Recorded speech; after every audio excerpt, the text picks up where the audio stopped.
All right. Hello, baseball romantics. Jason back with you with another episode of the RAB podcast. And tonight I am joined live as we stream on X, on YouTube, and Facebook.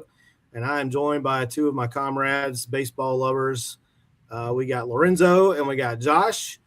And I believe this is Lorenzo's first appearance on our podcast. Is that right, Lorenzo? I think I've been on a large panel before. I think it was my second with you guys. Okay, maybe second, but glad to have you. And of course, Lorenzo is famous for being on Clearing the Bases and having won our last episode on Wednesday night. So great job. We got Josh Kermy back, who is still coming down from the high of watching the Tigers rally to win their, was it sixth straight, Josh? Was it yes, six? Six straight and over 500 now. Fantastic. I knew the Tigers would wake up. We had that discussion last night about Skubal and whether they're going to trade him. So looks like the Tigers are back in it, and it's the AL Central. So we'll talk about that here in just a minute. Yeah. So I want to kick off tonight's show, guys, with something really important. I think it's the day after, but I wanted to talk about Jackie Robinson. Of course, yesterday the 15th was Jackie Robinson Day, and all the players, of course, wear number 42. It's a great tribute. And just wanted to acknowledge, first of all, the importance of Jackie and what he did. I also mentioned on the show last night, I want to mention again that don't forget Larry Doby. He was the first African-American player in the American League. But, Jackie obviously, changed baseball forever. And not only did he change baseball, he was really good at baseball. He was a good player. He was a great player. He's a Hall of Famer. And I think that was super important that they picked the right guy, both temperament-wise and talent-wise. And it was a really good move by Branch Rickey. It was a good move by baseball. And it was a long time coming. It was too long coming. It is a black mark on the history of the game that it took that long, or that we had to do it at all. But thankfully, Jackie broke the barrier. And I was telling the guys, I really feel like Jackie deserves more than a day. And maybe we need to move it. I know why we do it on the 15th, but it's also tax day. It's like a negative connotation for Americans on April 15th. But I think Jackie deserves at least a weekend and maybe a full week of recognition. They don't have to wear the numbers every day, but I just feel like we need to celebrate that a little more and celebrate Larry Doby a little more than we do, because he's also important in that discussion.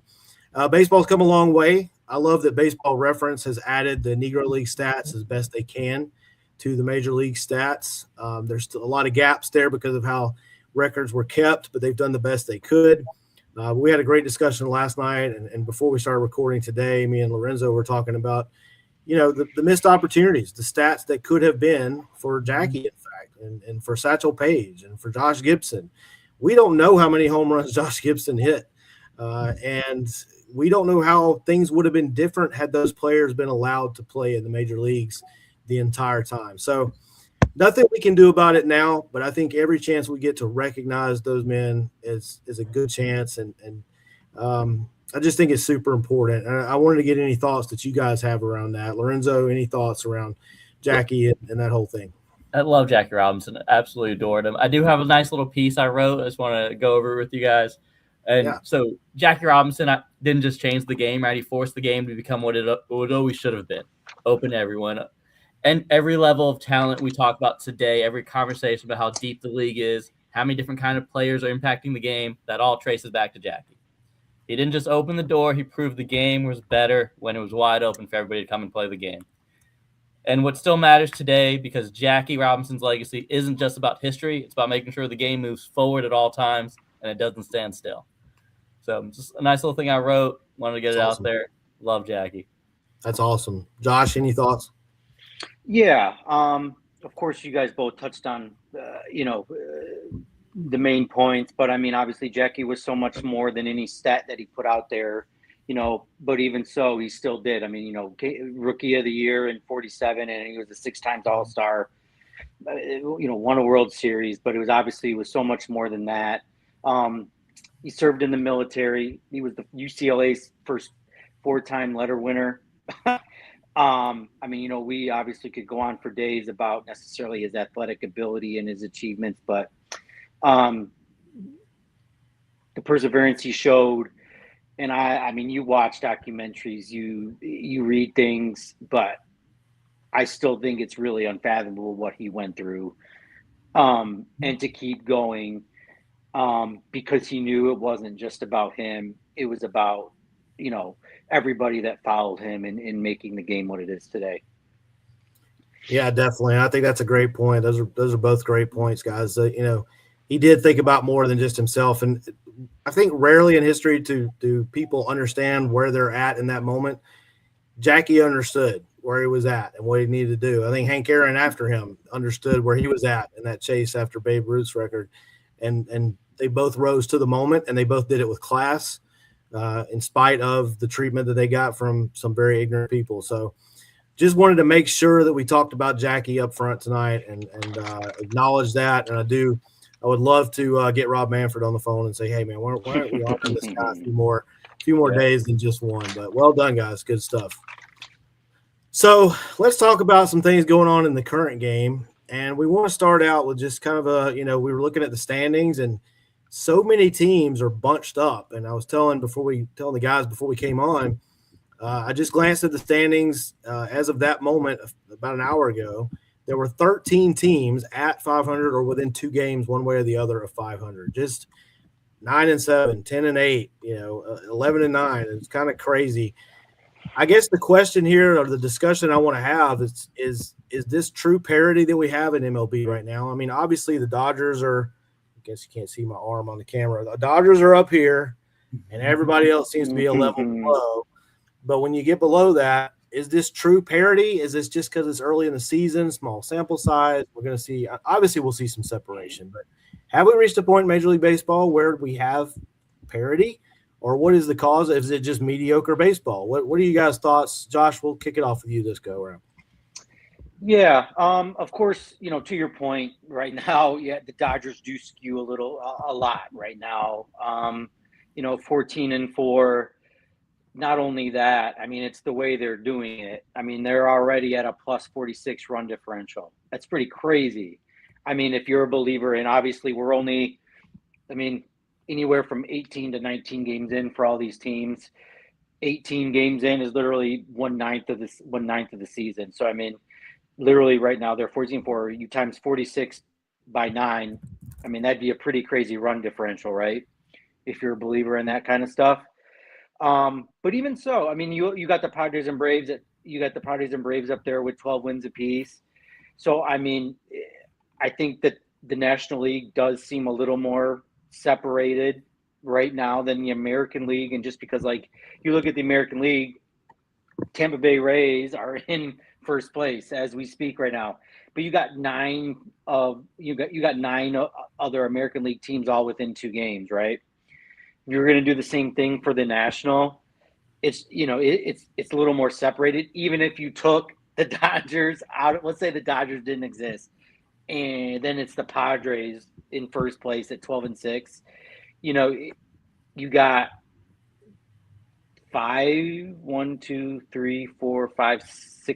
6 teams within 2 games of them. Yeah. Right now as we speak. So it's just not as bunchy. But yeah, I mean, we haven't played many games. I think that there's just been a lot of craziness with not days off. There's been a lot of teams blowing games so far. I mean, I don't even know. Just this week, to me, it seems like there's just been a lot of games where there's been crazy comebacks, or just bullpens really letting letting games go. And I think that'll kind of find its level. With a lot of teams. Yeah, Lorenzo, we talked last night during that show about, somebody brought up a point about the talent level because we have so many teams. Is that contributing to this, that maybe we've got players in the majors that shouldn't be in the majors because of how many teams we have? And is that part of what we're seeing, or again, is this just small sample size? I think it's not fake parity at all. This is true parity. The talent gap that's across the league, it's smaller than it's ever been. And when you look at position by position, the guy that's the 5th best guy in the league at the shortstop position is not that much crazier than the 20th best guy now. Now, when you look back years ago and you looked at A-Rod, Nomar, Jeter, there was a gap between those guys and the 20th guy in the league. You don't have that anymore. And just to go over a few F4 positions, at catcher, below 15th on F4, Cal Raleigh, Gabby Marino, Hunter Goodman's below 15th and F4 at the catcher position. Wow. He's a damn good catcher. Yeah. At first base, you have Pete Alonso, Jonathan Aranda, and Nick Kurtz. I know some of those guys started off slow. Those are still top-of-the-line guys. And at shortstop, Trey Turner, Colson Montgomery, Jacob Wilson. Wow. Those are worse than 15th at F4 right now. And when you look, if you was trying to sign up, make a fantasy baseball team, you would have picked any one of those 9 guys I just said that are in the bottom 15 at F4. Like, oh, yeah, I want that guy on my team. For sure. And I think it's because it's not so top-heavy anymore. And when you go lineup by lineup, now you have 6 legit hitters on almost every team. There's not as many easy outs out there. And I just don't know if I'm off there, or does it feel like the middle class of players is just way better than they've ever been before? Yeah, it's an interesting question, and I agree. I think you are seeing that gap between the top and the bottom. It's very close. I know they're talking about expanding again here after we get through the labor dispute we got coming.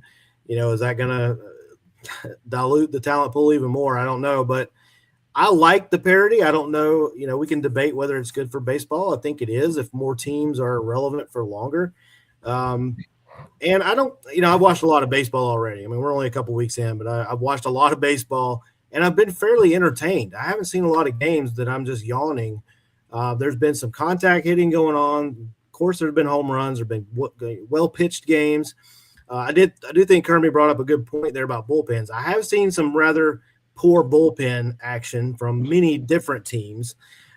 So that could be a contributing factor here too. But I guess overall, before we move on from this topic, is the parity a good thing for baseball? Absolutely. Yes. We're regional drivers in sports. We need these teams out in the Midwest to continue to be good. We can't be a coastal elitist as much as we are on our podcast because we only have Braves, Mets, and Yankee fans most of the time. Yeah. But we can expand a little bit. Yeah. We need that regional support everywhere.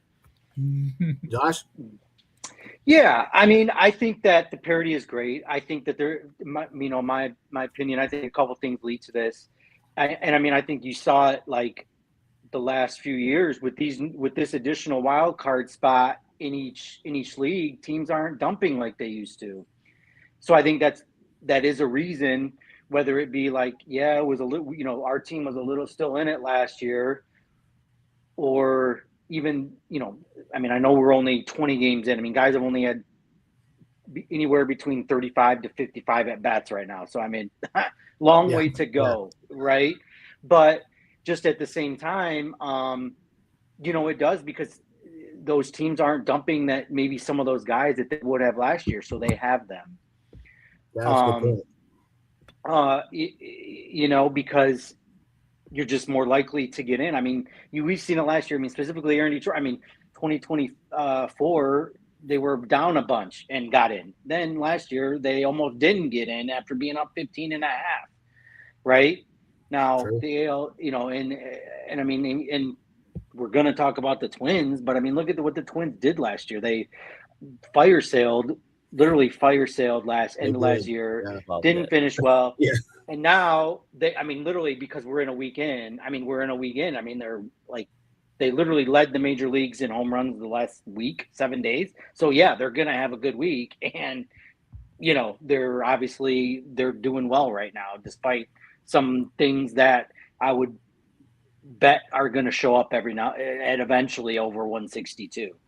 Yeah. And I would say, right now, unless you're a fan of the Rockies or the White Sox, you still have hope. And there have been times where even this early in the season, there's probably some teams that are like, I mean, last year my Braves started off 0-7 and 3-10, and I was already like ready to walk off a bridge, So even this young into the season, the other thing about that is I can see a lot of these teams that we're about to talk about in a different way staying in this thing for a while. And with the wild cards, it keeps the interest going. And that was a great point too, Josh, that, teams are going to be more reluctant to sell than normal if they've got a shot at the postseason. So let's jump into that subject. What is real? What do we think among these teams? And I didn't put the Rays on here, but I should have. What's real? Who's going to come back to earth? I'll just say really quickly, my opinion, I just don't see this lasting for the Minnesota Twins. It's a great story, and I think it's great for Twins fans. I've seen a lot of Twins fans commenting like, 1991, here we come again. I'd say slow your roll there, guys. But right now it's a great story, and they have beaten the best pitchers in the league in the last week or so. So what is real for me, I like the A's in the offseason. I still have questions about their pitching and the ballpark they have to play in at home, but they can hit. The A's can definitely hit, and they've shown some ability to pitch so far as well. So that's kind of my thing. I'm saying Twins probably not going to last, although in the AL Central, unless the Tigers keep this roll going and kind of separate themselves, I could see the Twins hanging around for a little while. But Lorenzo, your thoughts? What's real to you? What's not real? Where are you at with all of this? I don't think the Twins are real, and I really want them to be because of the fire sale last year. And that's how, if you were to run a baseball team and say, "Hey, we're out. We're gonna go get rid of all the guys that are 2 years out. Get rid of them. Bring in a lot of talent." It's exactly how I would run a baseball team. So I want them to be good, but they're just a bottom 5 bullpen. They're a bottom 5 defensive team. That's just 2 profiles that don't work over the span of 162. Those things are going to cost you games. And interesting about the Twins right now, they're 5-2 against the Central, 500 against everybody else. You don't play every game against the Central. I know you're still going to play 40-something games against the Central. You got 120 against everybody else. So how are you going to perform against those guys? And they've only had one run game. They're 1-0 in it. Yeah. But you've only played one run game. That's not how are you going to – when those games get tight, when those late inning spots matter most and you don't have a good bullpen, what does that look like for your team? What does that morale look like for your team going forward? No sport evens out like baseball does. No sport does. Yeah. It just does. It's a marathon, man. We can't sprint for this thing. I don't know if I'm being too harsh on the Twins. They're just not a team that I feel like is going to be more than a 65, 67 win team at the end of the year. And I really want them to be more than that. Yeah, the regression's going to hit pretty hard. Josh, your thoughts on the Twinkies? Yeah. Despite them sweeping the Tigers, and having those crazy stats. Like I said, the last 7 days, they literally led the major leagues in homers. If you're going to tell me they're going to lead the league in homers, then yeah, I'd probably tell you they got a shot, right? Yeah. But I don't think that's going to happen. Because after Buxton, Wallner has some power, but after that, I just don't think it's there. Overall, not just necessarily the Twins, there's a couple things that I look at. It's just for me right now with only 20 games in, it's just really hard to get like real nitty gritty. So a couple things that I say, all right, what do good, if we're talking making the playoffs, and I think that's what we're talking about here. What do those teams generally do? Some characteristics. First of all, I am a run differential guy to an extent. That one isn't going to hold up as much as it used to because of the added playoff position. Like last year, yes, Cleveland had a negative run differential. Now they were -6. They weren't -80, right? So there's levels to it. But and again, I even think saying teams that are -7 right now, are they really going to be -60 just because? And like I said about the Dodgers, are they really going to be 9 plus 450? Probably not. Even the last 3 years, not many teams have been over plus 200 in run differential. Even the Dodgers and really good ones, like the Braves had a good team in 23 that was high and stuff like that. But I even look at also how many runs you give up, like total and pace, right? The Twins, because they've been hitting homers, 700, around 700. When you look at playoff teams the last 2 years, only one team has allowed over 700 runs and made the playoffs. Last year's Blue Jays, and they gave up 721. All right. Wow. Even if you go back to 2023, that was a year where there were 5. But there's a little bit of a caveat to that. Guess what happened in 2023? Pitch clock. Oh yeah. Only two. So it was a warm up for how do we defend this? Yeah. Because in 2024 there was none. They were all less than 700. Last year there was only the Jays, and obviously they scored a lot. And so again, I'm not saying 700 is a hard line, but it's an indicator. I'm a pretty big baseball fan, obviously, and right. I'm not sure I could name any of the Twins starting lineup other than Byron Buxton. Like, I'm having a hard time right this second. Keyshaw is a good player. Keyshaw, And again, I'm a Central he's guy, not so like hitting I see these. Okay, Keyshaw's a there ball you go. player, but Yeah, he's not going to hit 30 home runs. Like, you know what I mean? I'm talking like this has to regress. Our guy Nick Arno here. I think Nick has some kind of show. Well, don't throw a lefty. Apparently, you don't throw a lefty against him, as we talked about in the chat. I mean, because it was obnoxious. I mean, the lefties that they have hit this last week, we talked about it. It was first that rounder, has to be an aberration. Giving up 6 in the first inning, 8-7. Then it was they got 4 on Skubal, which is probably like 8 to anybody else. Right. And then Lauer, who was pretty good. And then 10 on Crochet. I can't even believe that Cora left Crochet in for that, but that's another discussion. I mean, and I don't even care if you can say Crochet is off because it's still Garrett Crochet. I just feel like it's an aberration, though. I mean, like it just feels like one of those baseball random. I think Nick Arno makes a good point here. Nick's our guy. He's got a great show. He's on our Clearing the Bases show, the host of that show. It's something to say about a professional team playing with nothing to lose. Look at the Marlins, right? And even last year, the Marlins kind of played with that devil may care attitude because they don't really have anything to lose. Nobody expects those teams to make a run in the postseason. And I think there's probably a little bit of pride on the line too there with those teams as far as, hey, everybody's counting us out. They're calling us a AAA ball club. We're still professional baseball players. They still have to go out and play the game. And so far, the Twins have shut everybody up. We're all saying we don't see that lasting, but at least for right now, it's a great story, and the Twins are trying to prove people wrong, and it's fun to watch. So I wanted to mention that, and real quick, I wanted to go back to Jackie because Nick made a good point here too that we need to recognize that as much as the baseball player breaking the barrier, a lot of time baseball is forgotten because of what he did. So great point by Nick. Nick always has some good takes there. Because Jackie, we could talk about Jackie all day, but I did want to go back and grab that comment real quick. But I think Nick makes another good point here. It really is something to say about a professional team that has nothing to lose. They can just get after it, right? Lorenzo, thoughts there? Play with your hair on fire, right, man? Yeah. Go have fun. Play for fun. Absolutely. Yeah. And with the Marlins especially, they have a really good bullpen, and I think that's huge for these teams that are question marks. If I could – if I play my hair on fire for the first 6 innings, I get a lead, and I know that my bullpen's going to save us at the end of the day. That makes me play at another level because I trust the guys behind me. When you have a bad bullpen behind you, I got to now put up 10 on the board because I know those guys are going to put more, going to keep giving them up at the end of the game. Very true. Very true. It's fun to watch. It's a great story. It's not going to last. I'm kind of like you, Lorenzo. I wouldn't mind seeing it last. I think it'd be a lot of fun. What about these other teams, guys? What about the Rays? What about the A's? What about, kind of in reverse, we've talked about the Tigers would have been on this list, but now they've won 6 in a row. They got off to a slow start. Right. I'm still not a believer entirely in the Cleveland Guardians, so we could throw them into this, but specifically the A's. Your thoughts, you guys' thoughts. I don't know how you guys had them coming out this season. I kind of had them a dark horse postseason team. What do you guys think? I did as well. Coming in the season, I was really high on the A's. I was like, to win games, you need to score runs, and that's a lineup that's going to score runs before the season started. Yeah. Now it's a lineup that has a bunch of guys that are second and third year guys that are struggling to make adapt after the league has adapted to them.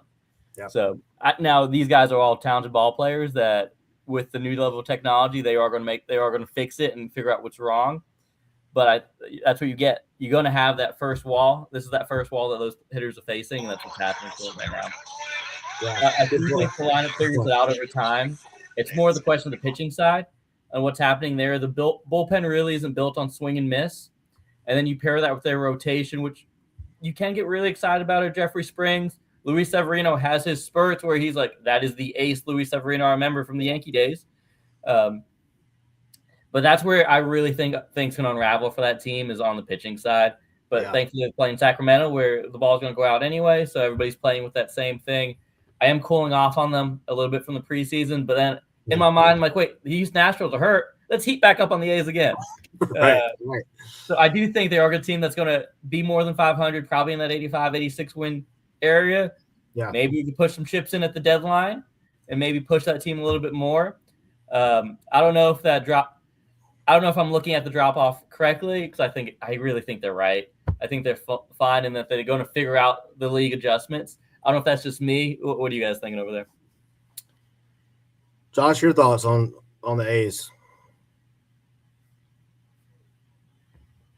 Uh-oh. Oh, my bad, Josh. I think you're muted. Am I good now? There you go. Yeah, we got you now, buddy. Go ahead. All right. I don't think they're going to be horrible, or didn't think they were going to be horrible. They have hitting talent. I mean, I've liked Rooker for years now, even though he's hurt right now. And obviously Kurtz is Kurtz. I think after I watched them blow that game today, that ending, and play that Little League baseball was not good. But Severino, to like Lorenzo's point, I mean, he struggles at home actually, and that's the ballpark. And even right now his ERA is over 5. I just don't know that they're going to have first the pitching or the defense to really kind of get through it. Now, I do think that maybe Houston going through whatever they're going through can help them and give them a shot, because I don't necessarily think the Rangers are world beaters. They do have really good pitching staff, but offensively, what are the Rangers going to do? So I think that they're going to be able to have a chance to win games in their division. What are they going to do outside of it? You know what I mean? Against the good teams and stuff like that is the question for me. I mean, right now they have a negative run differential, and they're not pitching well, and they're not the best defensive team. So that just kind of worries me long term. And is Shane Langeliers really going to keep up this pace? I don't know. I mean, he's a basher. I don't know if he can keep up this pace. But, I mean, outside the Mariners, that division seems to be a little on the average side. So I think they can hang around. But I do think the pitching is going to catch up to them. I just had to throw this in there since we're talking about these teams that are off to right. Oh, for sure. By the way, do you guys know as of right now who scored the most runs? What team has scored the most runs in the league? The Twins were up there. They were up there. They're right there, but it's no longer the Twins. Okay, it might have changed from today. What happened today? Yes, it did. Who you got? Who is it? The Washington Nationals. Heck yeah, man! They're averaging like almost 6 runs a game. That's right. Yeah. Runs. Here's the downside for them: they still have a negative 10 run differential, despite that. But they're 9-10. They just beat the Pirates today in kind of a wild game. So just want to throw that in there. I don't think the Nationals are going to last either, but they're one of those teams that people were picking to contend for the worst record of the league. And right now they're ahead of the Phillies and the Mets, and they've scored 107 runs. In comparison, the Phillies have scored 72 and the Mets have scored 65 runs in their first. If you told me before the season started that the Nationals were going to be playing decently well, scoring a bunch of runs, and Dylan Cruz would get sent down, I was like, no, it's not happening. Dylan Cruz has to be part of that solution. Yeah, it's the same thing. I love baseball. It's the same thing with the Astros. I mean, they've scored 105 runs. They just given up 114. Yeah, they're dead last. In 19 games, right? Yeah. I mean, crazy. So crazy. Even the White Sox have I'm looking at runs against. The White Sox have given up 100 runs. They're a negative 40 run differential already. Yeah. Yeah, I love run differential. I absolutely run differential is a great stat. It's good prediction. Yeah, it tells you if it's real or not. It's tough when you have to send down your opening day starter 2 weeks into the season. That's tough for the White Sox. It is, yeah. So let's anything else there, guys? Any other team you want to point out that's under or overachieving that you think? I'll throw in the Cubbies. They're still in last. Yeah. They're 9-9. They have 1-2 in a row. They got a plus 19 run differential, which is a good sign. You think the Cubs are going to make a run here pretty soon? Yeah. I'm not. Oh, go ahead, Lorenzo. The Cubs are loaded with talent, and I love them.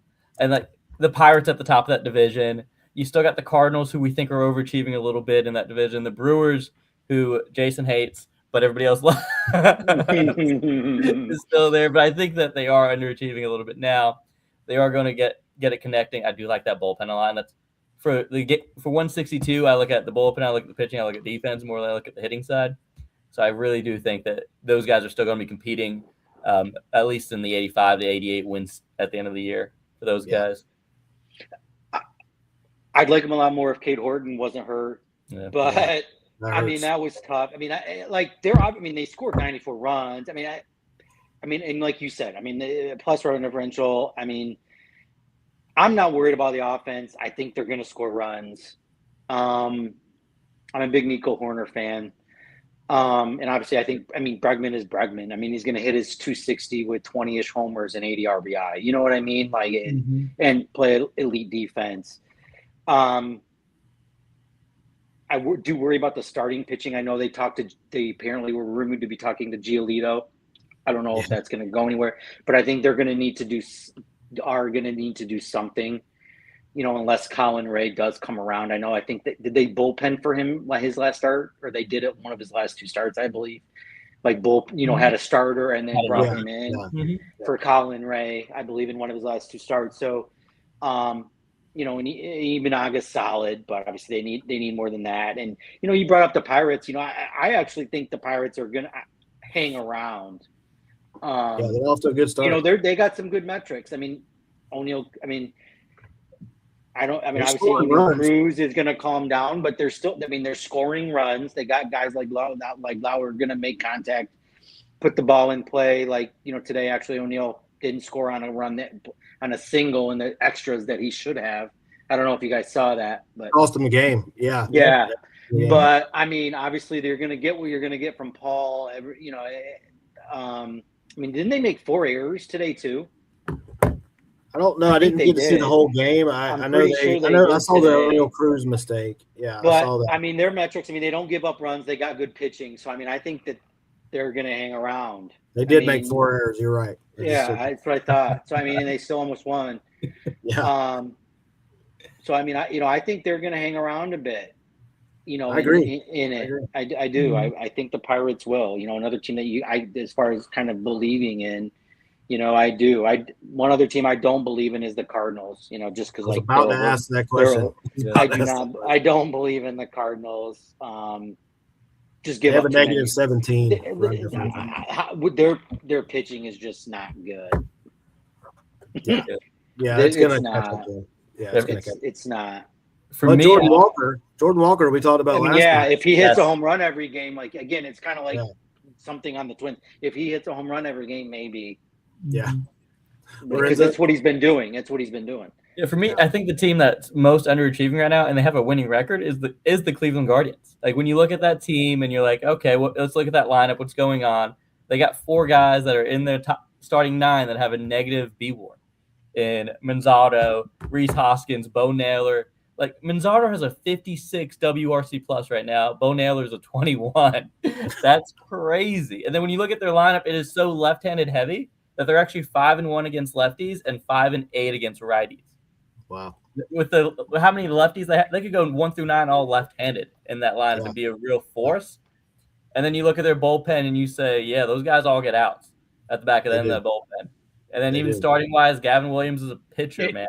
I love that kid. They're going to get Hunter Gaddis back, too. Parker Messick, and then even Joey C. Joey C is like the epitome of what the ABS pitcher needs to be. The guy only lives north and south.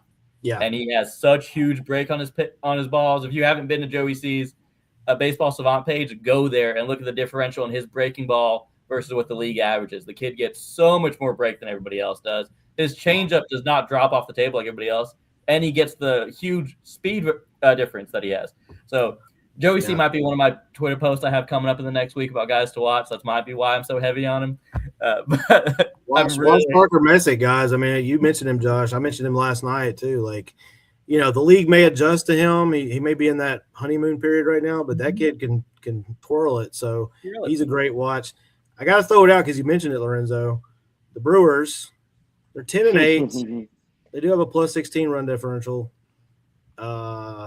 Your thoughts on the Brew Crew? Let me give my spiel so Brewers fans understand me. I'm not anti-Brewer, but they get on social media and act like they have won something. And them and Cleveland are in the same boat. Yeah, you get to the postseason a lot, and then you don't do anything. Now, Cleveland got very close in 2017, right? I get that. And they were very close in the late 90s. But very close doesn't put a World Series trophy in your ballpark to look at, right? So, and the Brewers can't even get to that point. The Brewers have been in 1 World Series. And I know all this doesn't matter in the context of right now, but does anybody think that if the Brewers do come back, win the division, get to the postseason, are the Brewers the biggest challenge to the Dodgers? I don't think so. They're going to get swept again. That's my problem with the Brewers. Not that I hate the Brewers. I like the Brewers. I like the style of baseball they play. They steal bases. They make contact. Just like the Marlins. I think they're the top 2 teams in stolen bases right now. They're fun to watch if your team's not playing them. Lorenzo, we'll start with you. Just your kind of overall thoughts on the Brewers right now. 10-8. They've won a couple in a row after a slide.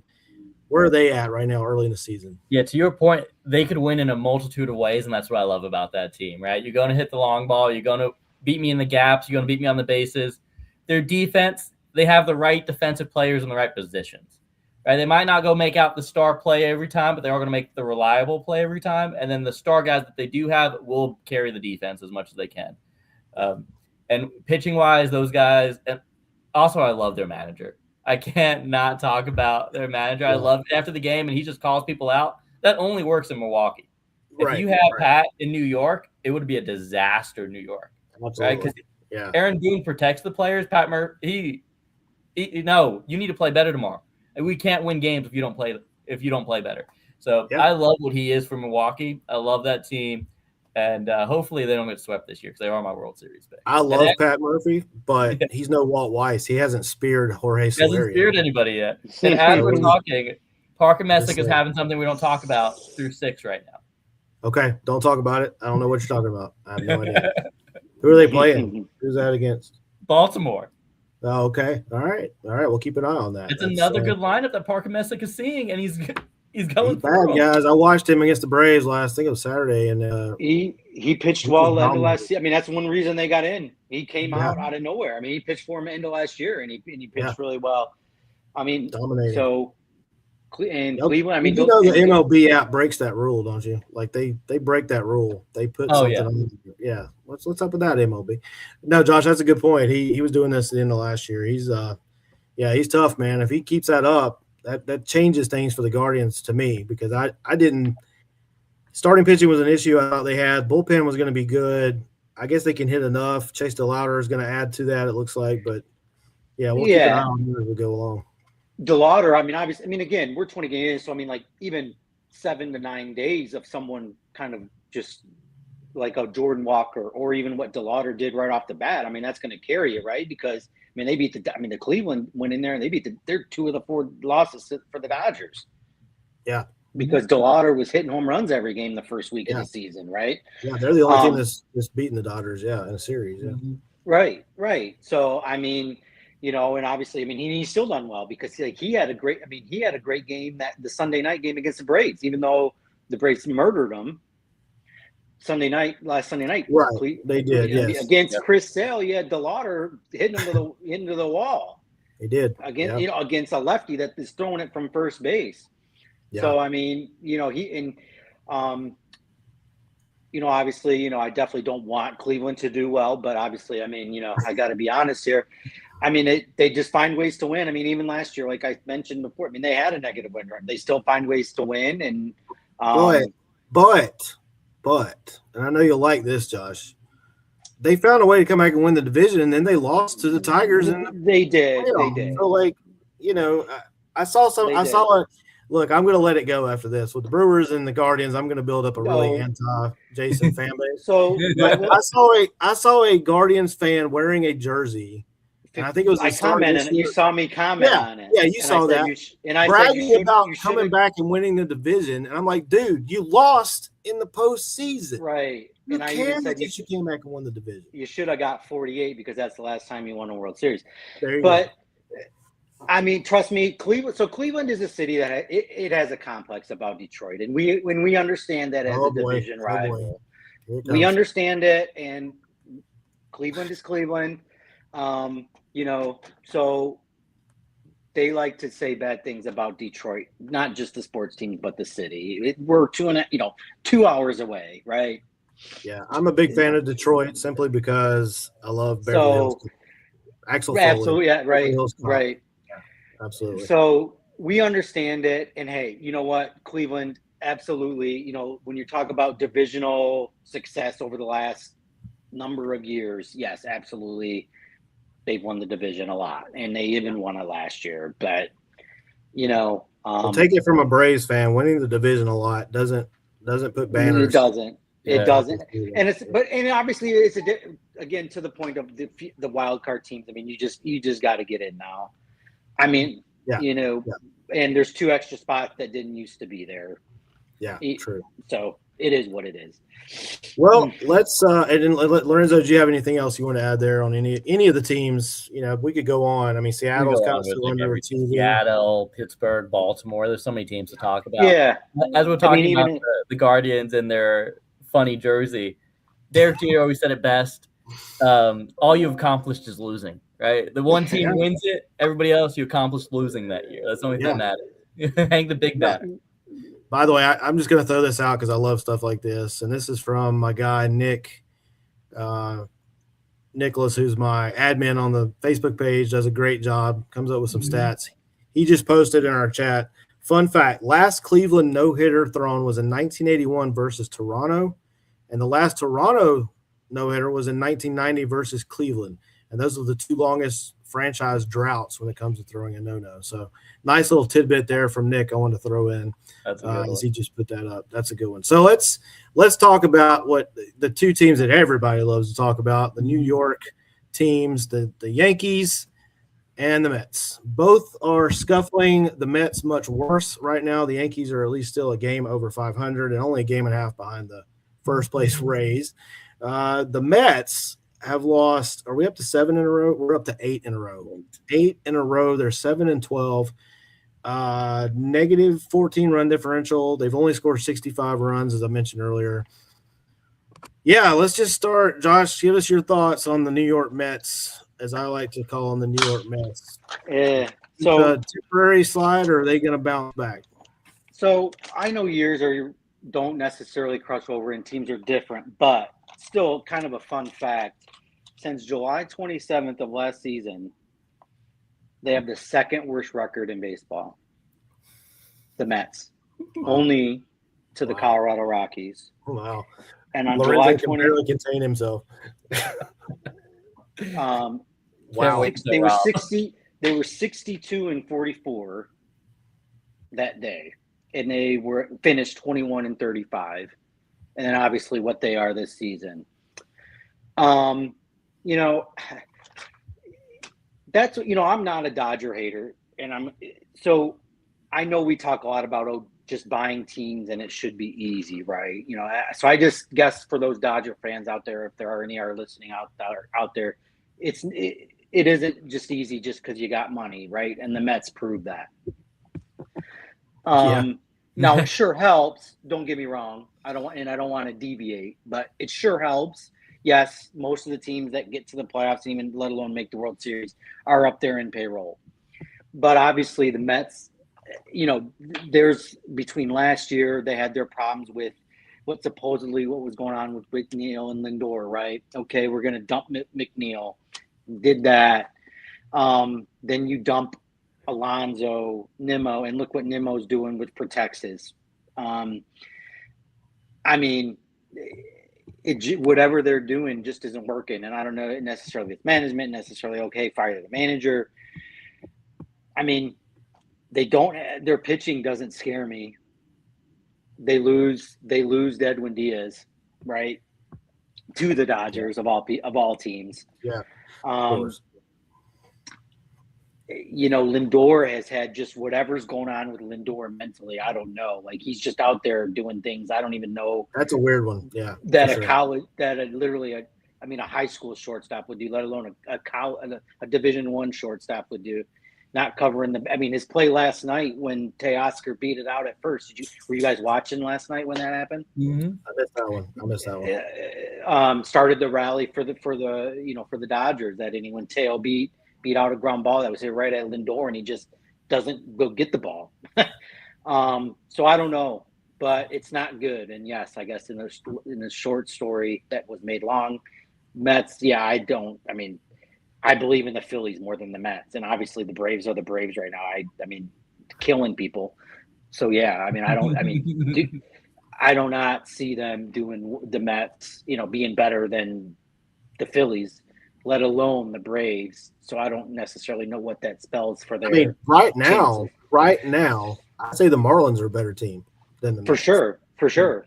Lorenzo, your thoughts on the Metropolitans? Yeah, so it's a true just case study in how important is team chemistry, right? And when you look at other sports, across the sports, you go to basketball and you have a team that just a franchise that buys a bunch of players.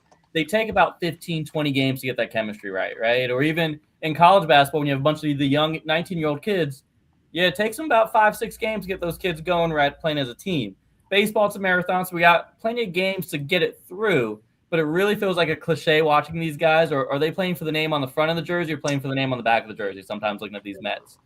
And when you look at their lineup, they currently have 2 guys in the lineup with WRC pluses over 100. Luis Robert, Francisco Alvarez. And when you saw that team before the season, like you spent all this money on these hitters. We got Jorge Polanco to play first base. Guy never plays first base before. Bo Bichette. We got Francisco Lindor in this team.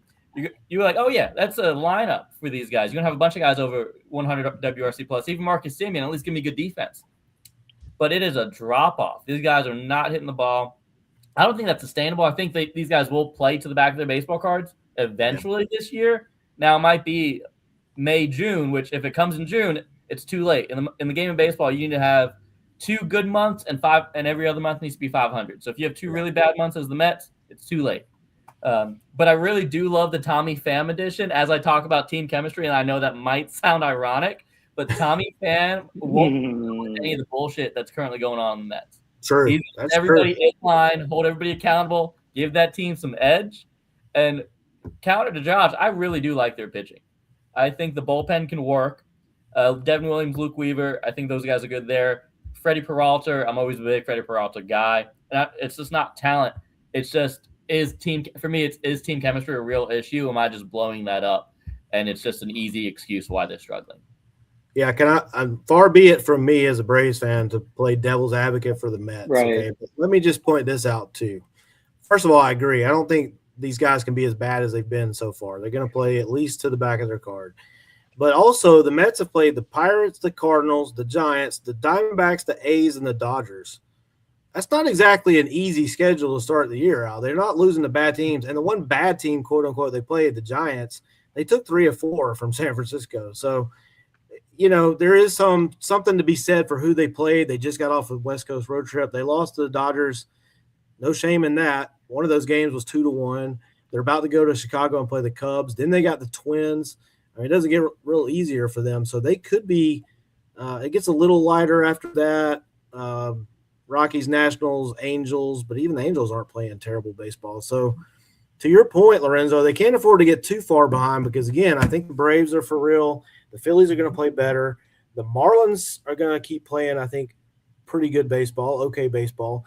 Even the Nats are bashing the ball like we talked about earlier. So they can't afford to get too far behind. But I think the Mets will get back in this thing. They'll make a run. Soto's going to be their MVP guy, their aircraft carrier. I think the Mets are going to make a run. Do I think they're a World Series contender or a threat to the Dodgers? No, absolutely not.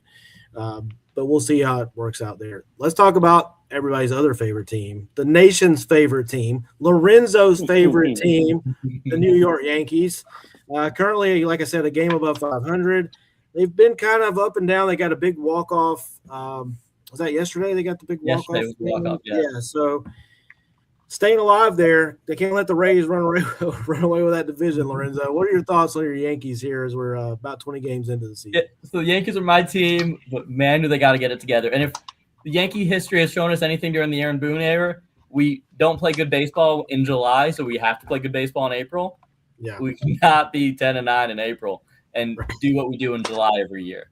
That has to flip. They just need to be good. And when you look at this team, it's the bottom half of that lineup. Just nobody in the bottom half is producing at the plate at all. And then they're not giving you what you'd expect from them defensively either in that bottom half. So that's been a real struggle with this team. The bullpen's been way too inconsistent. There's too many free passes that they're giving up, too many guys getting on, and it's just pressure on everything. Like you have Brett Hedrick is one of our top-of-the-line bullpen pitchers, and if you ask most of the league who that is, they have no idea who that guy is. Yeah.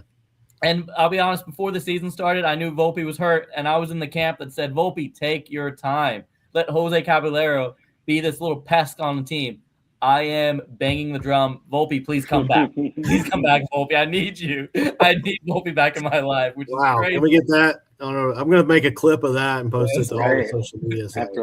But the thing that I think will save the Yankees, you do have Colin Rodon coming back. So even though the bullpen's not playing well now, you have Luis Hill, Clark Schmidt, who's going to be coming back, and Ryan Weathers. That guy throws an easy 100 on the left-hand side. He's starting for us now. You're going to shift those guys to the bullpen because you got no space for them in the rotation anymore, and you're not going to send down that type of level talent. So you're going to shift those guys in the bullpen, do some really unique things this year because those guys are not going to be brought down to one inning. Those are going to be some long relievers that, the Braves were talking about Strider that a couple years ago. Can we make him a 3-inning, 4-inning guy just every 4 days? You might do that with some of these guys. Ryan Weathers, hey, go throw 100 from the left side for 3 innings every 4 or 5 days for me. How interesting would that be? And that's kind of like unique on how we could be a different team and save a couple bucks here and there, I guess, for the Yankees, which is crazy too. So for me, it is fixable. They are going to clean it up. Do I trust that they'll clean it up in time for our July swoon? Hopefully, yes. Well, Garrett Cole's on his way back, right? Cole comes back. Yes, rehab start today. And Parker's up to 7 in the game that we don't talk about. Okay. Good update. Since we're live, all of our live listeners, don't say anything about what's going on unless you're a fan of the Baltimore Orioles, I suppose. Yeah, and I want to incorporate the AL East in this because I'm looking at the standings. Of course, we talked about the Rays in first at 11-7, then the Yanks. Baltimore 9-9 coming in. Toronto 7-11. Boston 7-11. I had Boston in the World Series, so I'm, as usual, my World Series picks are looking rough. That's a dangerous division to get too far behind in. On the other hand, maybe it's going to stay this way and kind of stay jumbled up because they're going to beat up on each other. Because I look at these 5 teams and I don't see one team that stands out to me. Mm-hmm. I picked the Yankees to win the division despite picking Boston. I just figured the Yankees over 162 would perform better. I still think the Yankees are the best team. If you look at the roster and the talent and getting Garrett Cole back, I'm a Max Fried guy. I watched him pitch Saturday. I still think they can put it together. Kermie, your thoughts on the AL East and the Yankees specifically? Yeah, I think I picked the Yankees to win the division. I still think they will. They're, as you said, they're getting Garrett back. They're getting Rodon back. And obviously, Judge is going to do what he does. I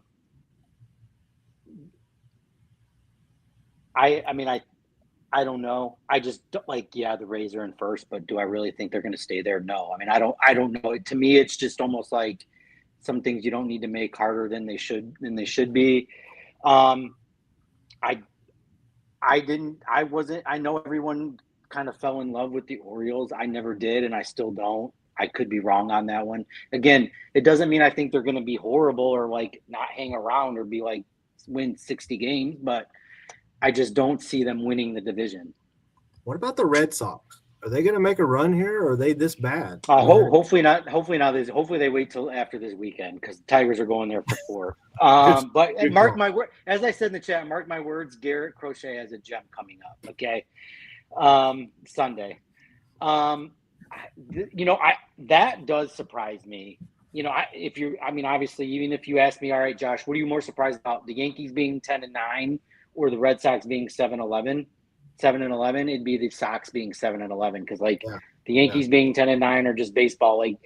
For fluky reason, they've lost a lot of 1-run games. You know what I mean? Those 1 or 2 of those flip. It's not. You know what I mean? It's not even a real thing. I already know what's going to happen, guys. I already know what's going to happen. My wife and I are going to Fenway the end of May to watch the Braves play at Fenway. My first trip to Fenway, and that week the Red Sox will wake up and start killing the ball because I'm there and the Braves are there. I'd already see it coming a mile away. Hopefully not. But I kind of see it coming a mile away. As we're talking about the Red Sox, the Blue Jays have the same record and have a negative 25 run differential. Yes. Yeah, they've been pretty bad. They've been really bad. And the Red Sox are at -9. That's why I'm looking at the division. The Yanks are the only one that's actually positive. Yeah. And the Rays are dead even, but they've also already given up 91 runs. Now again, it's only 9, but it's am I going to believe in the team that's given up 76 and has good pitching and better pitching on the way, or the team Yeah. that's been on 91 and just won on a couple fluky things. You know what I mean? Well, the Rays just swept the Yanks, but 2 of those games were 5-4 games. I mean, they could have gone, and I think right, the and Rays Not either way. walked them off. Yeah, so yeah, you can't read too much into that in early April anyway. But yeah, I still think the Yankees are the class of that division. I still think they're going to come back and take it. The thing is, though, as a Yankees fan, Lorenzo, I always ask Yankee fans this.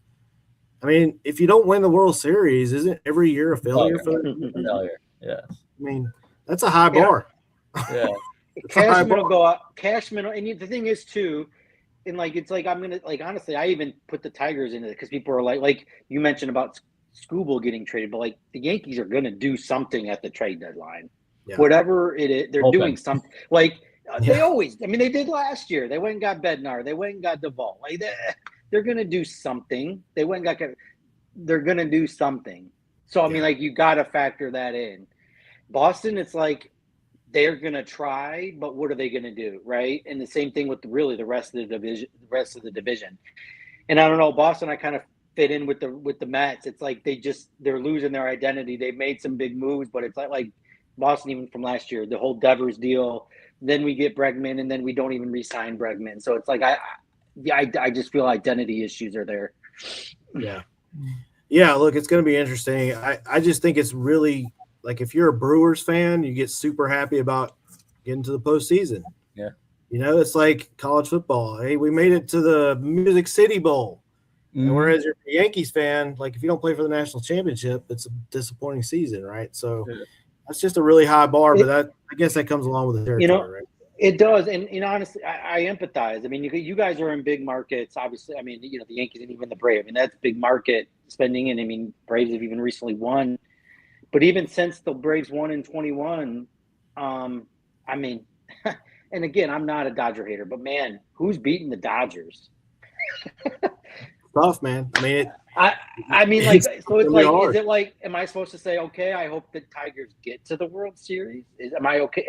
I'm almost thinking to myself, is that what I'm allowed to say and be happy about? Because it's yeah. I mean, I don't know. I mean, I don't know who's beating the Dodgers in the 7 game. I mean, I guess we thought that last year. We did, too, and right? they almost we didn't think the Jays had a shot, and it was a Miguel Rojas of all people home run. It was that close to save them, right? That close. But the Dodgers but the thing is even last year, the Dodgers didn't as great as they were. They didn't ever seem as good as they were supposed to be during the regular season, right? No. Last year. Yeah. But this year, they don't even have Mookie Betts right now. They don't need him. They don't have Tommy Edman. And Kyle Tucker's not playing well on top of that. Right. He hit one last night, but he's not. They don't have Tommy Edman. They're going to get him back. They don't even have Blake Snell. Yeah. Look. But I mean, baseball is baseball, and I'm just telling you, when you get into a short series, that last year. Yeah, in the postseason, you just never know, man. You never know. You're right. All right, guys. Hey, good stuff. I want to give you guys a chance. Any final words on anything we've talked about, or we're still not mentioning what's going on, but if you're watching us live, you might want to tune in to the Guardians game. If you like baseball and you like stuff, we won't say anything. Lorenzo, any final thoughts here before we wrap it up? Yeah, it's still early with baseball season. There's still a lot of things going to change. And if we said anything that your team, your team better than us at the end of the day, you watch all those games, and we're just catching it in on the West Coast, or we're flipping the channel between our team when in between innings. So let us know. Give us the feedback. Let us know how we did. And definitely tune into that Guardians game. That's what I'm about. We want feedback from everybody except the Brewers fans and Guardians fans. Yeah, exactly. I spoke highly about the Guardians. I might get some from Guardians and Mets fans today. I'm changing a little bit of my tune on the Guardians after watching them play the Braves. It was a good series. I mean, we kind of killed them one game, but it was Parker Messick's for real. I like that kid. I'm not changing my tune on the Brewers. I still think they're overrated. Kerm, any last thoughts, buddy, before we go? No, not Guardians. 90. What is it, like a $88-90 million payroll? They pay their salaries entirely from concessions. I think that's all they have to do. Everything else is profit. No. I mean, obviously, great week with, as you mentioned, you started off the show with, Jackie Robinson and everything like he did. So great. We got to do a show talking about him. Yeah, I mean, it seems like, and we didn't even talk about it, not to go down a wormhole, but between the ABS and some parity, that this is going to be a heck of a season. Even if one team seems like a foregone conclusion, I think from now until getting to that last series is going to be a heck of a ride, and there's going to be a lot of ups and downs for basically every team. Getting there and seeing what happens. I say let's enjoy the heck out of it, and let's hope that there's no stoppage next year to ruin the momentum that baseball has built up. No control over that, but we can hope that those two sides have enough sense to not ruin a good thing. There's no guarantees it'll come back like it did last time. So, hey guys, can't thank you enough. Awesome stuff. Great discussion. We'll be back soon. A final thank you to Jackie Robinson as we sign off. Appreciate everybody that tuned in live, and we'll get the recording up on Spotify and Apple Podcasts and all our usual platforms. So Josh, Lorenzo, thank you guys. Appreciate it. And we'll be back. And in the meantime, we'll see you guys at the ballpark.